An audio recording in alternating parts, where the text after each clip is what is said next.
Thank you for spending another midweek moment with WPT. Before we get started, a word from our sponsor. Hello, WPT. We are excited to partner with you in providing quality benefits at lower prices. We are thrilled to introduce a new program that will complement your current health coverage. It has a direct effect on reducing healthcare spending with a proven return on investment. We have found this program is excellent at attracting and retaining quality employees while helping to drive better health outcomes. And the cost of the plan builds out at no cost to you. We're excited to present this opportunity to the members of WPT Incorporated. Security Plus LLC has been reducing the cost of employee benefits across the country for decades, and we'd like to add you to that growing list of satisfied customers.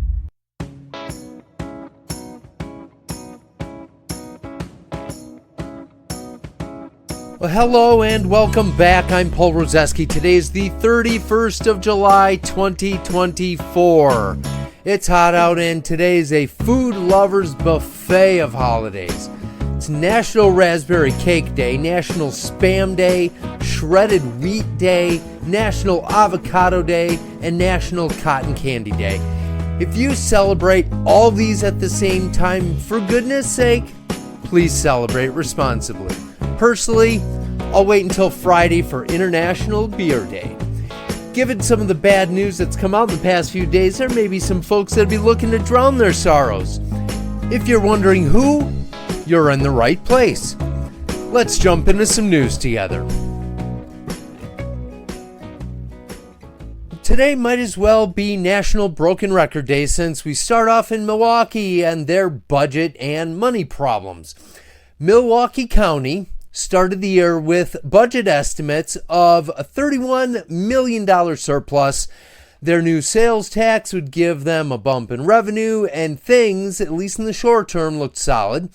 Well, it recently comes out that the sales tax revenues are about $2.7 million less than expected. Well, with a $31 million surplus this year, that shouldn't be a problem, right? Well, this is Milwaukee we're talking about here, so of course not. Milwaukee County started the year expecting a $31 million surplus and is now expecting an $8 to $10 million deficit. What exactly happened here?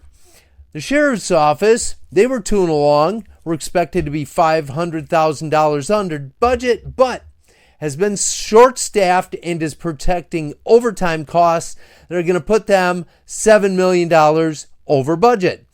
The other list of all the reasons is a lot of $1 or $2 or $4 million shifts, but at the end of the day, especially when the original budget estimates would have a $36 million deficit by 2028, and there's $1.3 billion of deferred maintenance that's already been kicked down the road, this isn't looking good.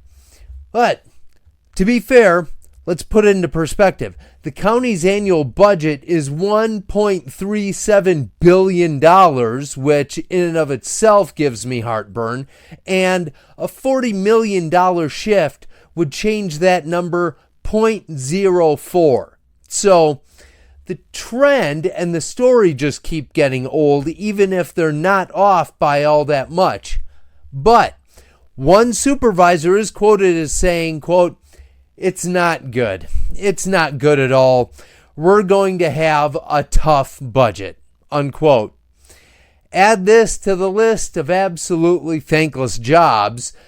There's another example of more tough decisions, and the more tough decisions that they make now, hopefully, the fewer painful decisions they're going to have to make later. Unfortunately, seems like they're going to have to do both. In other news, let's look at a positive story coming out of Milwaukee because this is something I think more people should know about. The University of Wisconsin-Milwaukee is continuing the Tuition Promise program for fall 2025 incoming students. If a student comes from a family that makes less than $62K per year or an independent student that makes less than $31K per year, this is what the university will do. After the student applies for the federal and state grants and gets everything that they qualify for, whatever the cost of tuition is that's left over for the fall and spring semesters, the university will cover those costs. That's pretty cool. Stats show that 80% of UWM graduates remain in Wisconsin after they get their degree. It's good news for our workforce and great for our state. In other news, and I will make this quick, been hearing a lot about the constitutional amendments on the upcoming August ballot. Democrats are holding press conferences. There's fact checks on the press conference and the advertising that's out there saying whether you should or should not vote for it. Here's the Cliff's Notes or the Spark Notes version from my seat. In general, the governor has the power to spend federal funds because if a crisis happens and the state gets federal monies for that crisis, the governor can quickly decide on the resources and where they need to be allocated. That was established in the Great Depression when everything was an ongoing crisis all the time and the decisions wouldn't be held up by bureaucracy. Well, a lot has changed. It is now 2024 and we have Zoom and cell phones and text messages and things can be communicated and handled more efficiently. Here's some more context. Local municipalities aren't even done deciding what the American Rescue Plan Act dollars are going to be spent on. They still have until the end of this year, 2024, for COVID-19 dollars.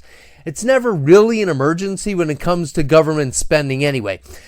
What it really comes down to is politics and power. Governor Evers is calling this a Republican power grab.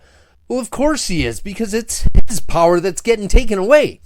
Right now, in the system of checks and balances, the governor can veto bills from the legislature. The legislature controls where the money's spent.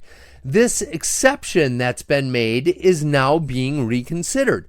Does it establish a stronger separation of powers with checks and balances like our government is founded on? Yes, and that's good. Will it put a greater demand on the legislature to step up its game and be more responsive to dealing with crises? Absolutely, and I'm not confident that they can.